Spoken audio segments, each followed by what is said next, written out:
ngo haheze iminsi ngo ndavyiyumvira ngo jengere ndaguhe promotion ngo uduge ngo ubu si wowe umpaye promotion. Urazi iminsi mari usenga muvukanyi Yesu nujya mwasi wawe aramukoresha kugira ngo ivyo urondera biheze biboneke. Musa yaragiye gusenga ngo abantu bakumbuye akanyama.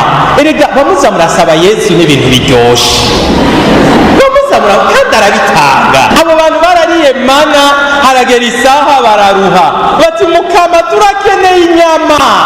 Wamukenyeze nutagumiza amaboko hejuru, umugabo wawe aratsinda, abana bawe baratsinda. Ukagumiza amaboko hejuru mu gisabisho, ni intsinzi mu rugo rwawe. Nawe wa mugabo nuko nyene, nawe wa mwana nuko nyene. Wihenze ukamanura ukaja mu bindi ugakura amaboko yawe ku Mana. Senga, Imana irafise ibibondo ibaha. Senga, Imana izobibakorera. Naco gituma Abrahamu yarasenze, Imana imuhindurira izina. Kare ngo yari Abrahamu, maze Imana imuhindurira izina cika Abrahamu.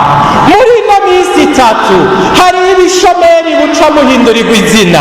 Ubu tuzora turamutsa amahoro nyakubahwa, kuko wasenze, kandi wasenze Imana yumva, kandi usenga Imana yishura. Maze Sara ngo yari mu bimaramare, maze ngo n'umusukukazi wiwe amutwenga amukokeje aca kuririra Imana, maze Imana imukura mu gasuzuguro imuhereza ikibondo Izaki. Hariho abantu mwari mu gasuzuguro, mwari mu gakengegwe. Senga, senga, Imana igiye kubakura muri ako gasuzuguro, kuko ni Imana ikura mu gasuzuguro, ni Imana yishura, ni Imana ihindura amateka.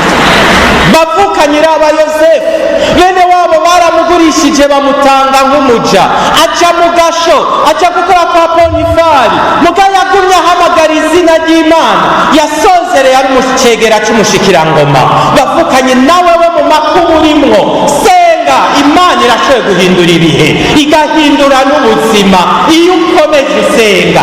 Senga, Imana igiye kubahindurira. Hariho benshi muri iyi minsi itatu Imana igiye kuduhindurira histoire, amashapitire mashasha.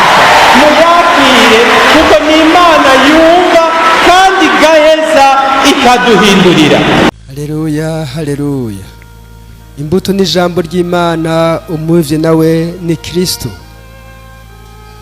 Umwemera wese azoramba myaka yose. Haleluya. Musenge, mureke gutsindwa n'inyoshambi, tugire Kristo. Kristo yahagurutse aragenda arasenga ituro ya mbere, aragenda bwa kabiri araja abwira abantu ati nimusenge. Kubera iki Yesu ababwiye gusenga? Mbega gusenga kotahura iki? Gusenga abavukanye ubwa mbere ni kuba mu bwiza bw'Imana. Gusenga ni kuba mu bwiza bw'Imana. Mu gifaransa être en présence de Dieu. Gusenga ukumva kuri kumwe n'Imana. Bavukanye Imana irafise ukuntu itwishura. Naco gituma iyo uyisenze, vy'ukuri iyo uyisenze irakwiyereka, irafise inzira icamwo ikakubera inyishu.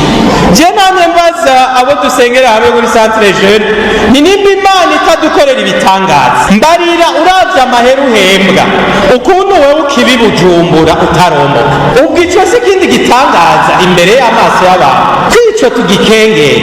Naco gituma Musa nawe yarasenze, mana iraboneka. Musa yarongeye arasenga, abantu banyotewe, umukama amubwira ati kubita inkoni ku gitandara maze amazi araboneka. Natwe umukama aradukurira ivyo dukeneye bikava naho tutabiziga.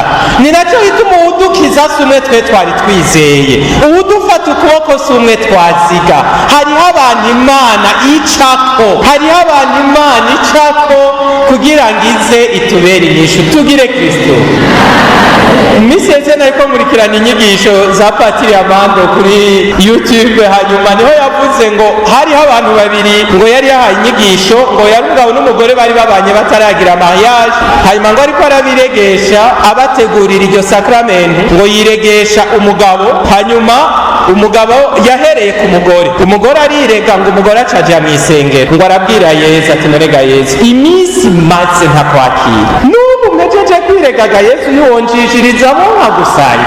Hanyuma ngo umugabo avuye kwirega ngo bazabona patiri Amanda araje arafashe ingingo ngo urumva ngo mpejeje gufata ingingo ubunyene ngo ngire ndabasangize uko muhejeje kwirega ngo mugabo ngo nuno munsi ndabacishirijemo. Hanyuma ngo nyamugore ngo acarakorora musozi hama ngo patiri amaze ati wewe kurize nibi aterega iyo ngingo ufashe si wewe ni Yesu ahejeje kuyifata kuko nije nejeje kubimubwira.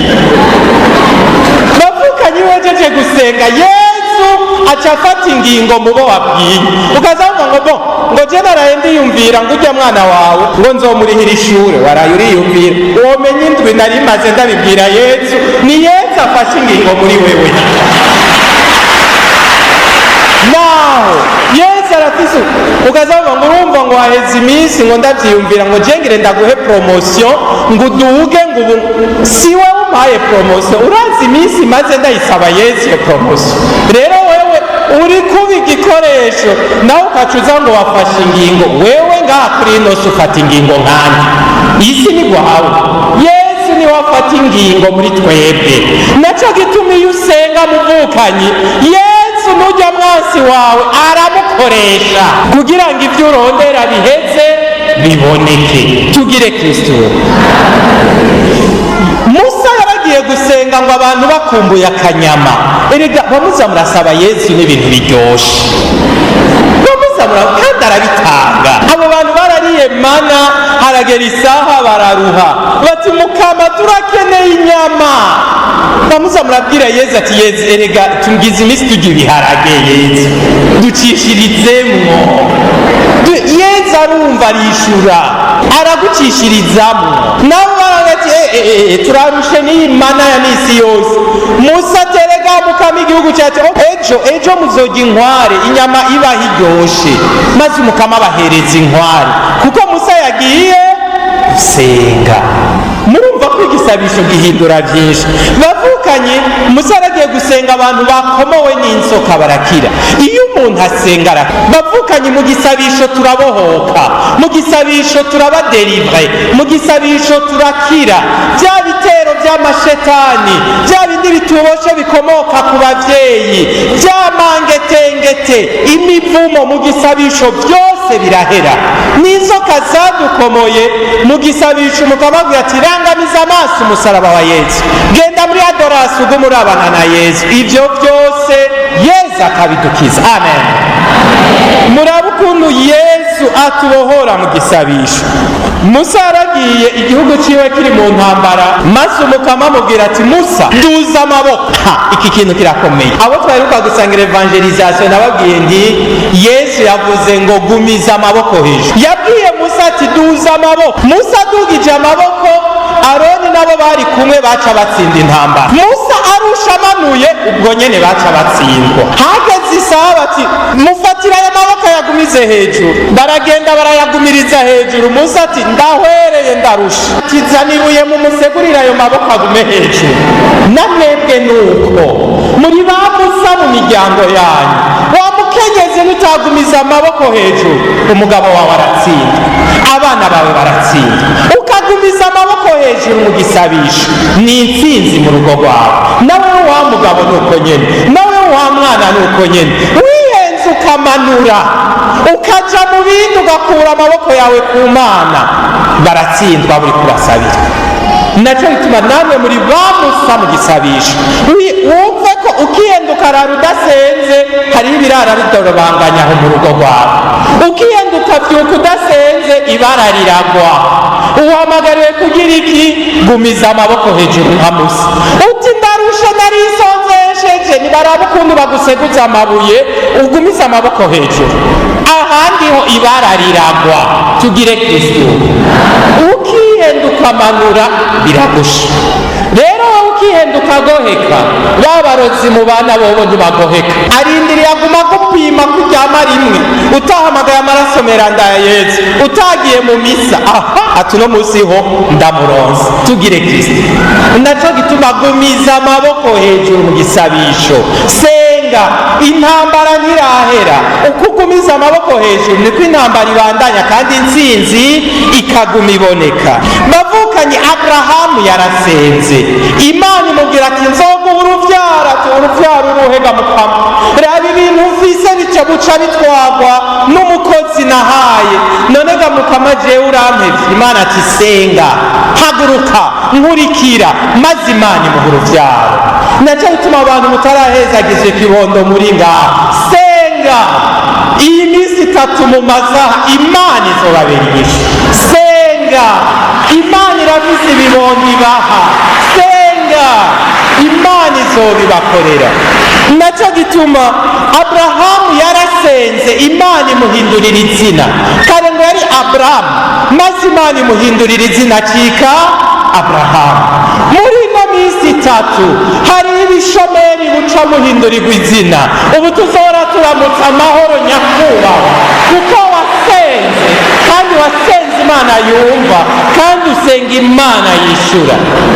Maze Sara ngo yari mu bimaramare, maze ngo n'umusukukazi wiwe amutwenga amukokeje aja kuririra Imana, maze Imana imukura mu gasuzuguro imuhereza ikibondo Izaki.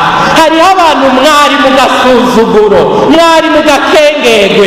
Senga, senga, Imana igiye kubakura muri ako gasuzuguro, kuko ni Imana ikura mu gasuzuguro, ni Imana yishura, ni Imana ihindura amateka.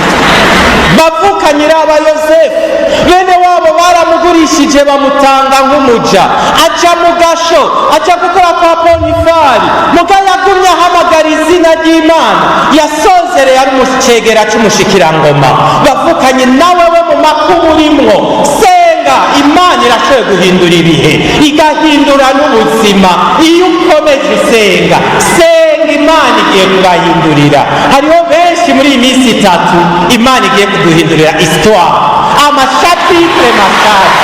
Mubakire, kuko ni Imana yumva kandi igaheza ikaduhindurira. Bavukanye, genda murabe, genda murabe Nahamani umurwayi w'imibembe, yagiye muri Isirayeli imibembe imurembeje, maze bamubwira ati hari umuntu w'Imana ashobora kugukiza. Maze agezeyo Eliza amubwira ati genda wiyuhagire incuro 7 muri Yorodani. Maze nawe ati yo, mbega iwacu nta nzuzi zariyo, kabuki nza kwiyuhagira ngaha. Abo bari kubati genda widubika izo ncuro 7. Maze agiye kwidubika izo ncuro 7 arakira, asubirana ubuzima. Amen. Umugwayi ari ngaha aza kwidubika mu maraso ya Yesu azokira, kuko niwasenga widubika amaraso ya Yesu aratubohora, akadukiza, imibembe igahera, ingwara zigakira. Amen. Kuko Imana dusenga ni Imana ikiza, ni Imana yishura, ni Imana ibohora. Yarakijije abanyamibembe, irakiza impumyi, irakiza ibipfamatwi, irakiza abari bagwaye ingwara zidakira. Iyo ni ya Mana dusenga. Bisigura ko iyo usenga Imana irakiza abagwayi. Bavukanye, hariho abantu twapfuye, uti jewe sinikigira ubuzima, ndaje kahise kanje, narabaye umusambanyi, narabaye umusuma, naricanye, naraciye mu burozi. Umva muri wowe umenga warapfuye. Senga, narazara maze 3 mu cobo, Imana yaramuzimusubiza ubuzima. Wewe kubera ibicumuro waciyemwo, nawe wibaza ko Imana yorekera mu rupfu. Senga, nawe Imana igiye kukuzura. Nicyo gituma abarozi muri ngaha, Imana izobazura muri iyi minsi 3 ibasubiza ubuzima. Abapfumu muri ngaha, emera mwakira ubuzima, kuko iyo usenze Imana isubiza iki? Ubuzima. Tugire Kristo, tugire Kristo. Dieu va faire encore, Dieu va faire encore. Alléluia. Il guérit les malades, il ressuscite les morts, il est vivant pour toujours, il ne change pas. Les miracles, les miracles.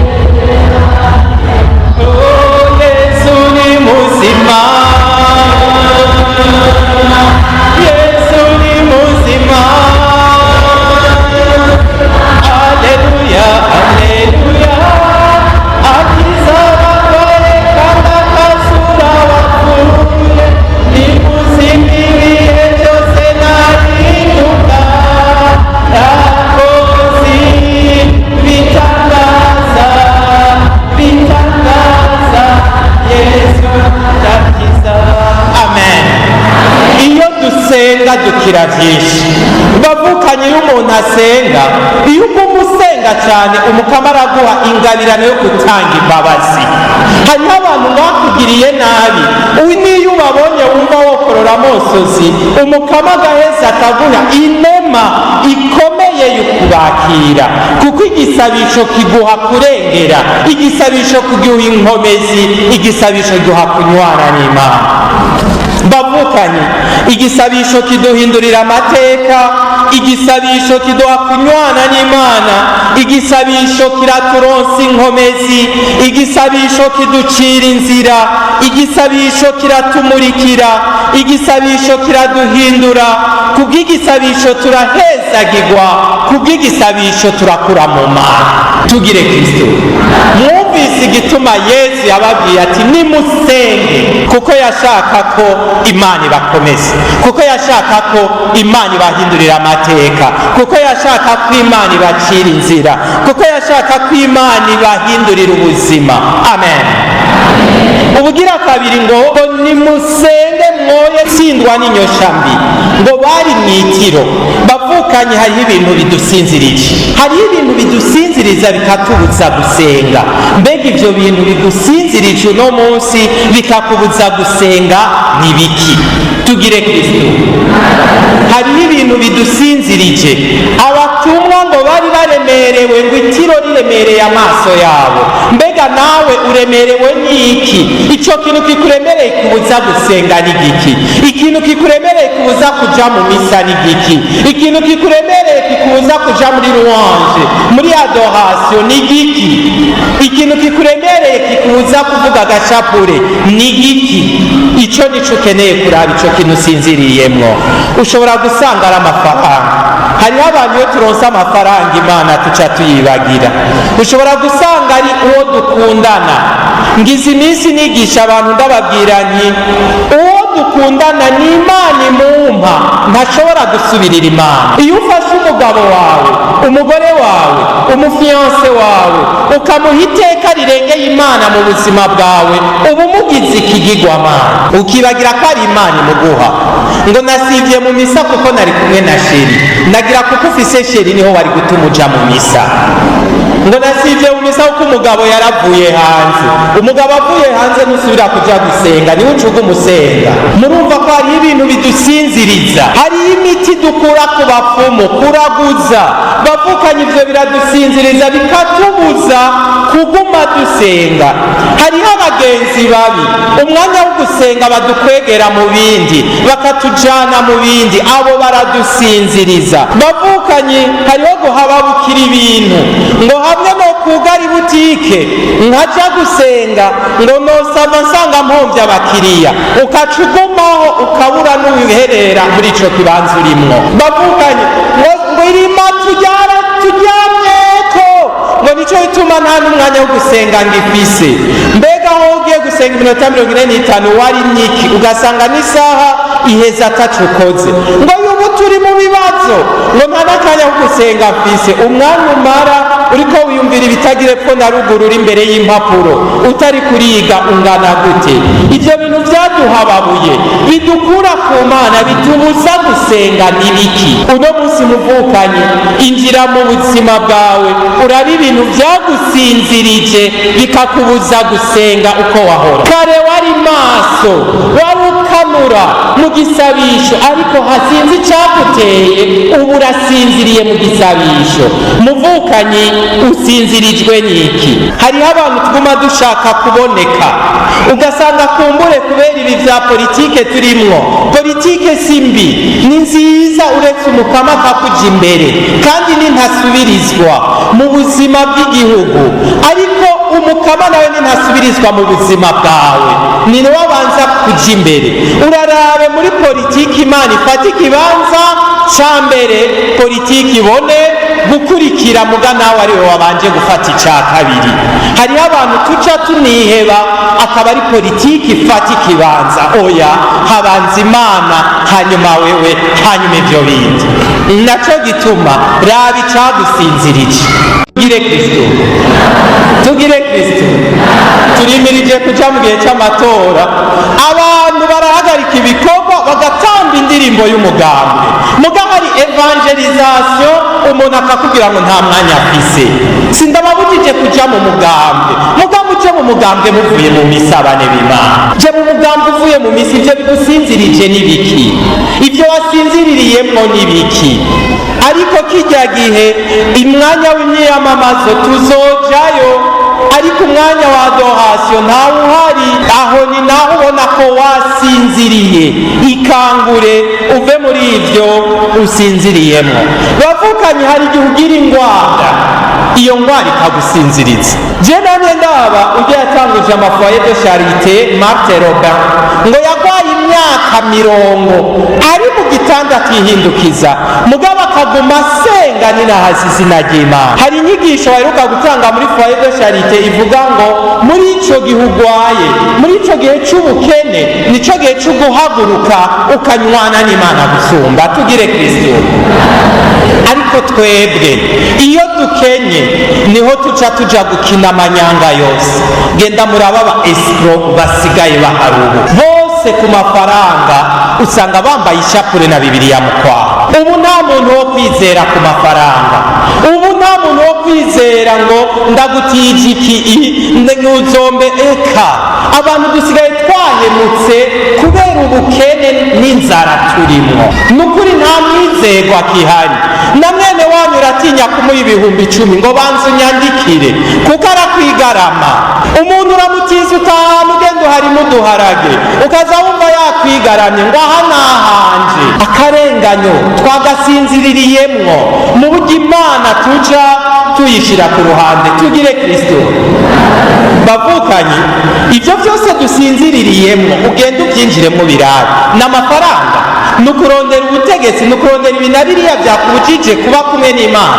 Ivyo bintu naho birimwo ntaho bizogushikana. Uwo ni wa muririmbyi yitwa Kizito wo mu Rwanda ngo haho kuguhomba zoguhombya. Murahizi iyo ndirimbo. Ivyo usinziririyemwo muvukanye nimba ari amahera, ndakurahiye Imana izoyakwaka. Hakwiguhomba wewe iteguwe. Nimba ari ubutegetsi izobukwaka ntakwigarukeko, kuko wewe nguri n'agaciro mu maso y'Imana. Ibyo uja gusinziriramwo sivyo bifise agaciro. Ni naco gituma hari umuhungu avuga ngo mufise umusheri, uwo musheri yakubujije kuja mu misa, Imana izomukwaka. Usubira umara indwi uza gusenga ngo yo Mukama, subira ukabura urukundo muri we. Ubu uraje kuririra Imana, ubu uragarutse. Uko rudandaza rukubuza guhindukirira Imana, ibyo usinziririyemwo nk'abatumwa. Hakubukama guhomba, itegura zibiguhomba. Kandi si kera uturabonekerwa, simbonekerwa mugabo Mukama azobikwereka. Wewe nyene undaba udashaka kwikangura ngo bivemwo, biragusha. Bijya Umukama azobikwaka, kuko akwa guhomba zemera. Ikangure rero uje mu gisabisho, ikangure. Izo telefone turyamamwo tukarinda tuzisinzirira ko gushika saa 8 y'ijoro, muga tukabura iminota 20 yo guha akanya Yesu. Ivyo turiko turavuga n'ivyo turiko turakora Umukama azobihombya. Hapfa guhomba wewe. Amen. Iyo Mana izemera iguhombye birya byose, narugaruye taje rukubuza gusoma Bibiliya, izoruguhombya. Utupati nta soni nariko ndasaba ngo Imana impe ndayisozera. Fata akanya uyiha akanya mu buzima bwawe, urabe ko irya etaje itazuzura, urabe ko karya kazi katazoboneka. Ariko umaze kwibagira Imana ugasinzira, Yesu yaje kubabyura inshuro 3. Ikangure musenge. Namwe aragarutse arababwiye ngo ikangure. Ibyo urimwo utari kumwe n'Imana bigusinziriza, ikangure. Ahandi ho Umukama azobikwaka, kuko we hakaguhomba azoguhombya. Ibizu azoguha n'ibindi, ibiduga azoguha n'ibindi, amaposto uzoronka n'ayandi.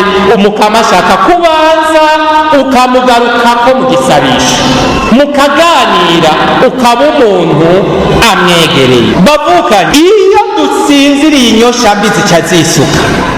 Iyo udasenga biroroshe kugwa mu bicumuro bitandukanye. Bavukanye, iyo udasenga, nigeze gutanga inyigisho ndababwira nti iyo udasenga biranagoye kubona ko wacumuye.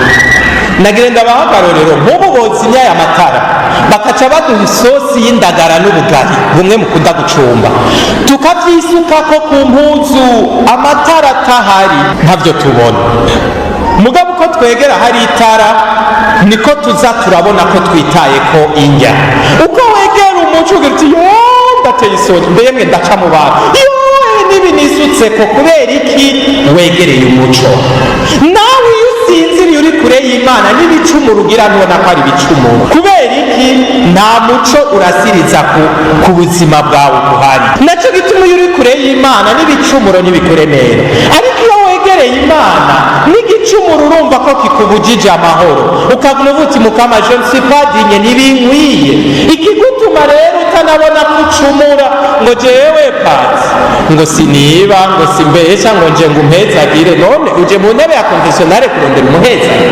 Ariko iyo usenga uvuga uti Mukama nukuri sinkwiye no kuraramura amaso, ariko kubera ko ufise ibyo wasinziririyemo n'ibicumuro byawe ntavyubona, n'ingeso mbi zawe ntazibona, umubano mubi wawe ntawubona, umutima mubi wawe ntawubona. Kubera iki? Urasinziriye. Naco gituma Yesu yatubwiye ngo ikangure musenge. Umaze gusenga ubona umuco, umaze gusenga ubona igikenewe, umaze gusenga ubona ikibereye. Amen. None muvukanye, twe nawe dusinziriye mu biki? Inyosha mbi zaduteye kuva uhagaritse gusenga, ingeso zaciye ziza mu buzima bwawe zitahahora n'izihe? Ni nyinshi. Uno musi uze gufata akanya usubire wibaze, uraza gusanga ari nyinshi kandi cyane.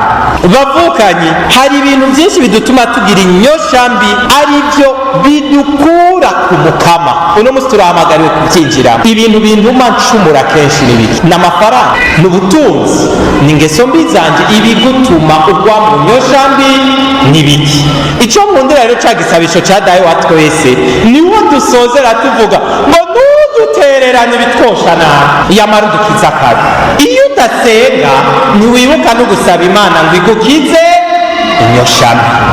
Ariko iyo usenga muri Dawe wa twese niho wibuka kuvuga uti udukize inyosha mbi. Ndagiye kuco twita conclusion. Bavukanye, ndabasabye mukundi inkuka ya misa. Tugire Kristo.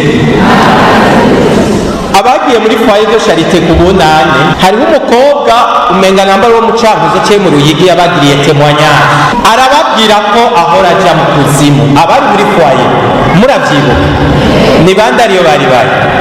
Ego, mwaramubonye. Uyo mukobwa yavuze ati bakristo muri ngaha muvyumvirize, ati twebwe jewe baranjanye mu kuzimu abagenzi banje. Mbega mukristo uri ngaha, abagenzi bawe bakucana mu biki? Wiyumvire. Akanda mu nkundire ndagacishemo entre parenthèse, abantu benshi nta bagenzi dufise, abantu benshi nta bagenzi dufise. Ndabasavye uno munsi muhave muja kugira ico cigwa. Umugenzi mufise muhura muvugana insaku. Mbega uramuzi Mukaminani? Yarakubiswe hirya y'ejo.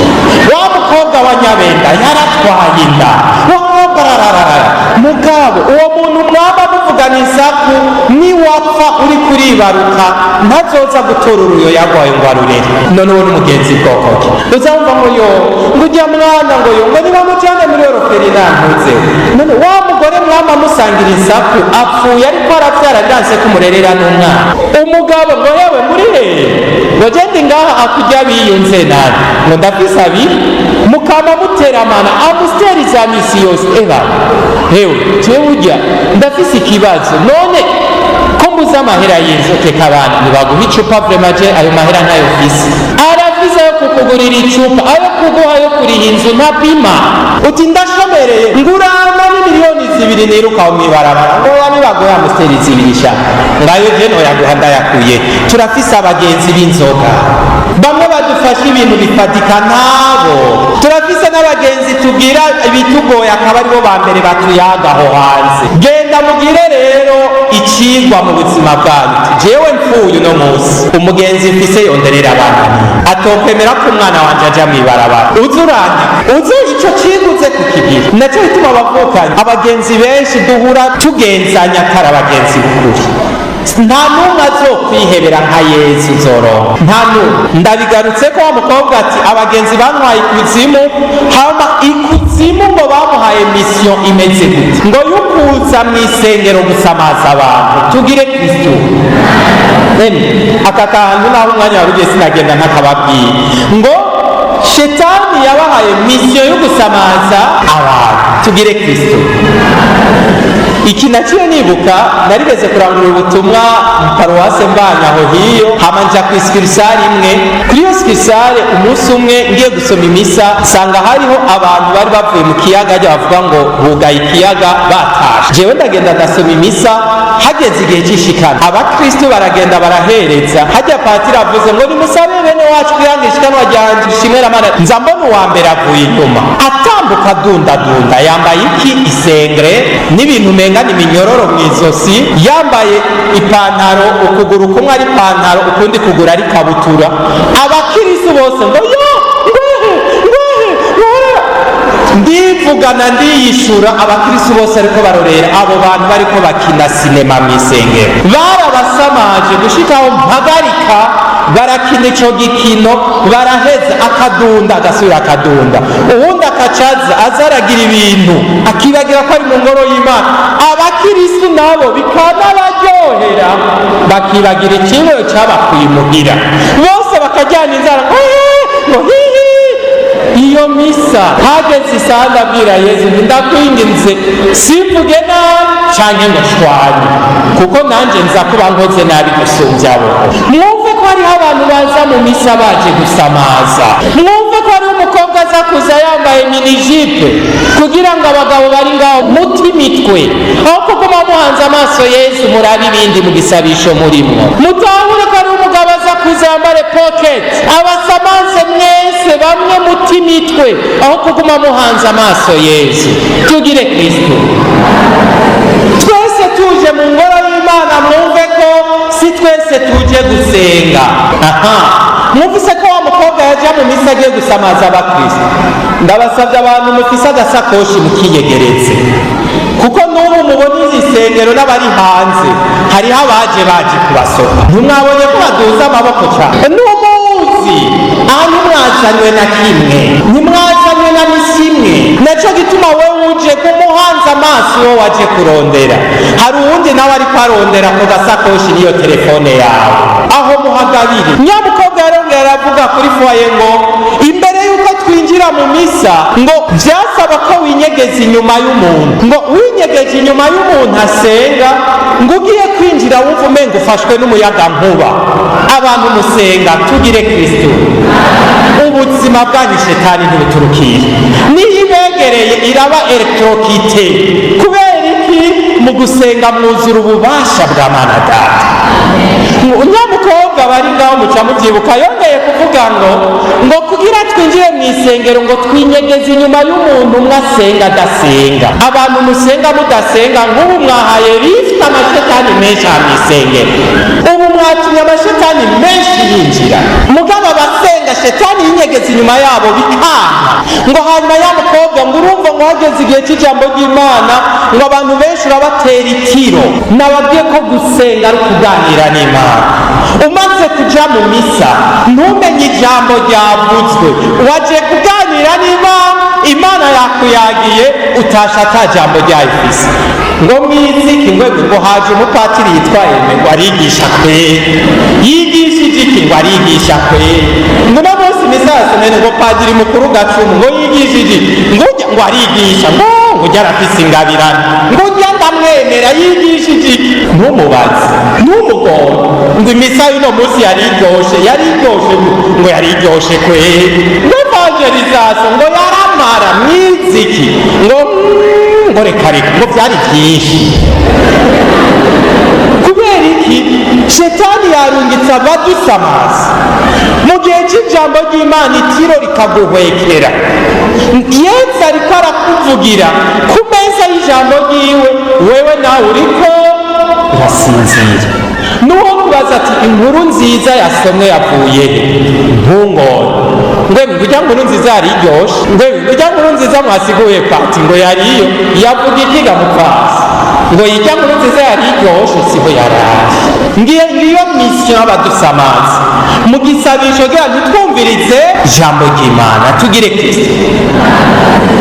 Yarongera aravuga ya mukobwa ati igihe cishikanwa abantu baca batangura gusamara bakihutira gutanga iki amahera aho guhereza ubuzima bwabo. Hariho abantu muzi kwishikanwa ikintu ca mbere bakeneye ari amafaranga. Ayo mafaranga avuye mu muntu w'ikirohori Imana ntiyakira. Ni bya bindi Imana ikindukira ikavuga ngo nkura mu maso birashisha biranuka.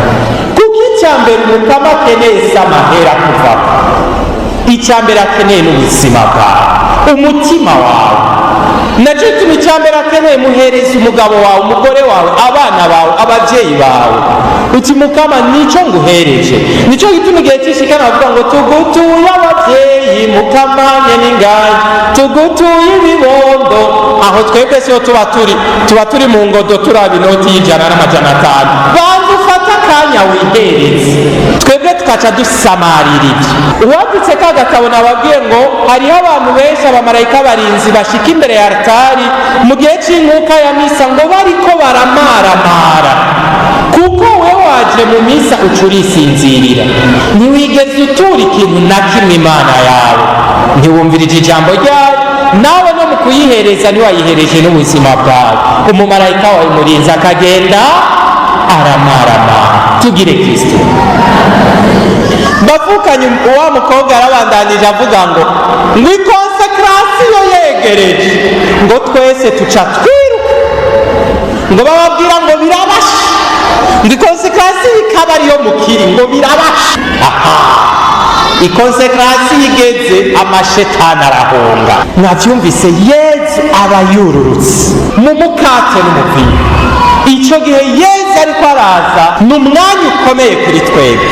Mbega ubwo tuba turi maso muri cya gisabisho.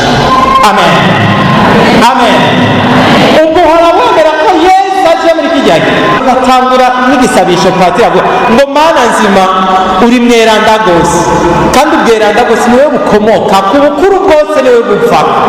Nicyo gituma tugusabye ngo urungike mutima mwera, niwe yiyizira wenyine ubwiwe, ngo atagatifuza irishikanwa.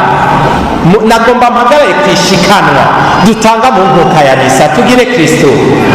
Bavukanya ry'amahera mutanga aba yavuye mu bikorwa muba mwakoze mu kubira indugumba. Urinzi ubona umuntu abizi indugumba ni kuko amaraso yirutse cyane mu mubiri. Urinze wiruka amaraso yiruka cyane, kirya utanze ubusa n'utanze amaraso yawe. Murabitahura? Tujya duhera utanze, Patiri aca yegeranya akaguramwo amahositiya n'umuvinyu. Ni nacyo gituma kwishikanwa ndakunda ukuntu mubivuga ngo nimusabe bene wacu kugira ngo irishikanwa ryanje riryo rwaje ryagime rishimira Abana Data rugira byose. Abakristo bo mu Ruziba ndabemera ngo umukama niyakira ishikanwa tumuhereje mu minwe yawe Padiri mukuru, si rwawe ni ryacu, ngo ryo kumwinahaza no gushimagiza izina ryiwe, ngo ryongere tugirire ikimazi. Twebwe turi ngaha, bamwe twasiga imuhira, bamwe bari kuraguza kwicana mu bumwe na Ekleziya yose nyeranda. Iri shikanwa dutanze rigira ikimazi, turitanze mu minwe yawe Patiri. Aha, Patiri akaca abandanya akabihereza ati dusabe, ahereje ishikanwa ryayo. Ntimuze musibe imisa abavukanye, hajya usibye guhereza ishikanwa ryawe. Ntimuze musibe imisa, kuko imisa si ya Patiri, imisa ni ya twese. Hanyuma wewe uhejeje kwihereza muri rya shikanwa ryaguzwe umukate n'umuvinyu, amen, ukaca ubitanga kuri altari nyeranda. Patiri ati akirira ishikanwa uherejwe n'igihugu cyawe, rihinduke mutima mweranda ritagatifuze, rihinduke ritubere umubiri n'amaraso bya Yesu Kristo umukama wacu. Yesu akacaza muri rya shikanwa ryawe. Munyumvirize ibintu Yesu atugirira mu gisabisho cy'inkuka ya misa. Jewe namwihere muri wa mukate n'umuvinyu ndabicishije muri ka gashikanwa kanje, yesu nawe muri bimwe ndamwiherejemo nawe akaca anyihereza. jewe naje ndamwitura mu misa, nawe ku ikomuniyo ati egera nanje unyakire mwananje, kurya wanyihaye niko nanje ndakwihaye. naco gituma igihe cyo kuja gusangira, we igihe c'ishikanwa wihereje yesu, igihe c'ikomuniyo yesu nawe arakwihereje, muciye munwana na yesu. nico gituma haca havuka urukundo rwuzuye hagati y'umuntu yihereje yesu nawe akamwihereza. nihajya duhejeje n'ugusangira haja tuvuga ngo niki co muza gutambira imana, utiyo oya nanakimwe ikiba gisebe, jewe nihaye imana, imana nayo yanyihaye. erega mwangorane ntaco mukivuga imbere yanje mbisa. naco gituma iyo wagiye mu misa n'ingorane ziramenya ko uri umwana w'umutegetsi ategeka abategetsi, naho uciye barabimenya. ni naco twavuga ngo ujya mugesera twaragerageje bira. namwe nigeze kumva batubwira iyo hiyo mu ntara z'iyo ruhirya ngo bamwe bagendera ku rutaro ngo hariho ahantu bahageze baca bakoroka. kubera amakonekisiyo yawe akorora n'abarozi n'abapfumu, kubera ko kristo ari muri wewe, nawe uri muri kristo. ngiyi nkoka ya misa bavukanye, niha imana ikanyiha, nkanywana nayo, hakaca haba icamwa c'urukundo. patiri nawe ati shangura ugenda, ivyo vyiza muronse bijane mw'isoko, bijane muri sentare, bijane kwigisha, shenguruke ho kigenda, bijane ntibigumaha, va ngaha bijane n'abandi babivomeko. maze ukazahungu murawe ati urya muhungu ari mw'Imana, urya mwigisha ari mw'Imana, urya mudandaza ari mw'Imana, urya muganga arimwo. ngivyo vyiza vy'inkoka ya misa bavukanye, muhurumbira imisa.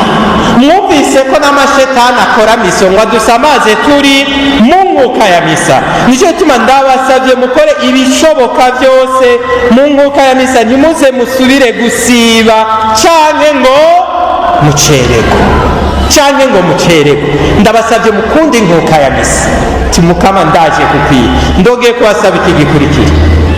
imbere yo kuja gusangira uzori ufata akanya yesu, raba ibyo ngorewemwo, raba ibyo ndimwo yesu, raba ibindemereye yesu. ubu rero ngenze kukwakira, ingo tubijanemwo, ingo tubibanemwo yesu. uca ugenda umwakire, uhejeje kumwakira ushitse mu kibanza, reka ko hariririmbe, nawe uheze ufata akanya uti yesu shika rero yesu, kaze mwami wanje, kaze mukunzi wanje. je murandaba iyo abantu bariko barandamutsa, ikintu ca mbere nsoma mu maso yabo n'akanyamuneza, bakandamutsa abantu wengere. ariko uzobona umuntu ariko yakira yesu yafunze isura, egera meza, we wakiriye nde? wakiriye yesu wahe? ukumva cyangwa se ku mutima? oya, mwakirana akanyamuneza. ashitse muriko muraganira uti ijuru ryose riri muri jewe, ndashimye kubona yesu yaje wanje. iri teka ry'uko yesu angenderana ritewe nambe, ukaca ukenguruka ugashimira imana. ubwira kabiri nagire ndabatumirire mukunde adoration. bavukanye ingo muhanga amaso yesu iyo muriko muramuraba nawe akabaraba. je ndakunda abafiyanse barakominika mu kurabana, bararabana ukabona baratweze, bagasakarabana ukazibona barahoze. kera ncigisha abageni niwo wabaza ikibazo umwe ukabona bararabanye, yumve ndemwe bariko bavugana iki. iyo umuntu mukundana no kurabana bitanga ni mesaje. nawe uje muri adorasiyo uravye yesu nawe akakuraba, muraganira muri ka gacerere, yesu araheza akakuganiriza. ngiki gisabisho bavukanye, mukunde kuza imbere yiwe, arakiza kandi akabohora. iyo uri en présence de Jésus, yesu aragukiza akongera akakubohora. hurumbira yesu mu Eucharistia, hurumbira yesu Yesu muri adoration, nta handi mworuhukira atari kwa Yesu. Ngize iminsi mbwira abantu mu bisabisho byanyu, reka kuja kureba abana b'abantu ngo urumva ngo handagowe nabuze amahera y'inzu, ukazumva abantu nabo ngo najewe nuko. Iyo ubanza ugaca muri adoration ukamuririra, Yesu yamenye ukuntu aguhoza. Ndabasabye mubumbire Yesu muri adoration, kunda kuja muri adoration. Munkundire nsimbize ndababwira ko Yesu mu Kristo arakiza, kandi ntubazobibereka. Nimwe muzomushingira intare muri iminsi 3 mu gisabisho muzobamo dans ces 3 jours, muzona ko Yesu mu Kristo yakiza, kandi Yesu abohora, ko Yesu asubiza ubuzima, ko Yesu asubiza iteka baritakaje, ko Yesu aturema gushasha, ko Yesu ahindura. Nacyo bituma abavukanye uri muri adoration nakaryo keza kumuganiriza, ukamuririra, ukamutwengera, ukamuborogera, ukamubwira ibikuremereye, ukamubwira amadutu ufise, ukaca wihagurukira ukigira. Ikindi nagira ndabatumye gukunda, mukunde kuramutsa umuvyeyi Bikira Mariya, mukunde kuramutsa umuvyeyi Bikira Mariya. Namaze kukavuga ngo mama sa, mama sa, mwaramutse Mariya sa, uzuye inema sa, umukama muri voila, nta kindi umukama barindiriye. Ramutsa uwo muvyeyi, gumumuramutsa. Ninde mama wiwe yomubwira ngo kuva ndamukirije wanshisha? Inde? Nufite ko nja kuramutsa umuvyeyi cyane ni ikimenyetso cy'uko twegeranye, ndamukunda nawe akankunda. Namwe nimba mukunda umuvyeyi Bikira Mariya, muramutse kenshi. Gire Kristo. Bangahe maze kuja ku bapfumu bakagira ngo ikintu cya mbere ukuranisha kure ni kubera kabuko babwira mukura amashakure. Bangahe mwataye amashakure muri toilette? Kuko amashetani yo yaramuzi, umuvyeyi Bikira Mariya yaramuzi. Muramutse, twamuronse munsi y'umusaraba ngo tugire iki? Tumutahane iwacu. Rero icyo ndamukundira umuvyeyi Bikira Mariya, iyo umutahanye ucumera nka bwabugeni bw'ikana, acashika mu nzi wawe akaraba ikibuze, akaraba aho wagomba umaramare, akacaja gusaba Yesu umwana wiwe. Akantu nadateguye kubabwira uno munsi, igihe Yesu bari mu bugeni bw'ikana, yabwiye nyina we ngo rega nta muvinyu bafise. Yesu acambwira ngo rega mugore isaha yanje ntiragera, ngo mbetwe nawe tubishashaye kwiki. Bikira Mariya acambwira ngo icyaza kubabwira muragikora. Ngize iminsi mbwirira abo mu yandi mashengero nti umuntu umwe yatumye Yesu akora ikintu isaha yacu itaragera, n'umuvyeyi wacu Bikira Mariya.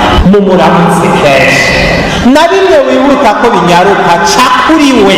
Ejo nasomye inyigisho nigeze kubaha ngaha, nabasiguriye ukuntu ibisabisho byacu Bikira Mariya biduhindurira. Tugire Kristo. Nababwiye ni inyigisho nasanze natanze aha, ni Bikira Mariya ameze nk'umwana umuvyeyi afise anniversaire, papa wiwe afise anniversaire, umwana agaca agenda agatora amashugwe, agashiramwo isusa, agashiramwo amahwa, agashiramwo ibiki, agatekera, akaca ashira mama we ngo mama, papa niyaza uramumperera ishugwe. Mama we akaca atora iryo shugwe, agakuramwo amahwa, agakuramwo ibisuru, agakuramwo isusa, akaca yongeramwo utundi dushugwe twiza, akaca agura n'akambaraje keza, agatekera, akaca yandikako n'akajambo ngo joyeux anniversaire papa. Hama umugabo ashitswe azawuva wa mugore ngo akira ishugwe rya wa mwana wawe. Abagabo rero mu ruziba ndakunda ngo ça c'est mon enfant. N'umugore wawe yakuyemo bibi yongeramwo byiza, yakuyemo ibidakenewe yongeramwo ibikenewe. Ngiki gisabisho cacu mu moyo muvyeyi wacu Bikira Mariya. Muri cya gisabisho ngo ujya mugesera mukama ngo baragapfa bahone, umuvyeyi Bikira Mariya akuramwo iyo nzigo twashize mu gisabisho, akaca kwibutsa ko wibagiye gusaba mu mwana wamenye mu ishure, akabishiramwo. Nico gituma rero abantu benshi tuguma duhezagirwa kubera ubukandizi bw'umuvyeyi wacu Bikira Mariya. Naco gituma nta n'ikindi nobatumire atari kumuramutsa kenshi.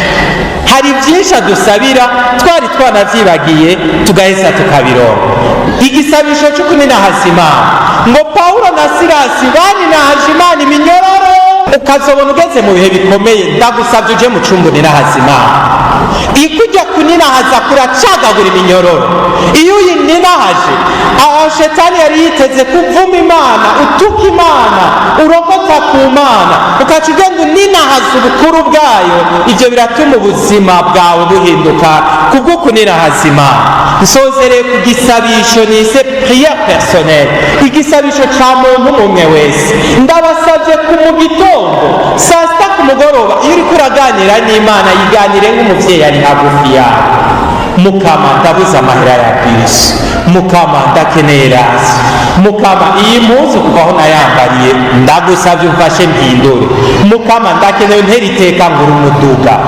Mubwire n'amajambo yawe, reka kurondera ayandi majambo aremereye avuye kure. Harageze aho dukoresha amajambo y'iwacu twebwe nyene, ukaganira n'Imana nk'umwana aganira n'umuvyeyi. Sinkeneye ngo uranyigisha ico gisabisho. Oya, igisabisho no kuganira n'Imana. Yiganiriza ayo majambo yawe atariko Mukama, nuko umeze. Nagusaba 10,000 ukacuma 8,000.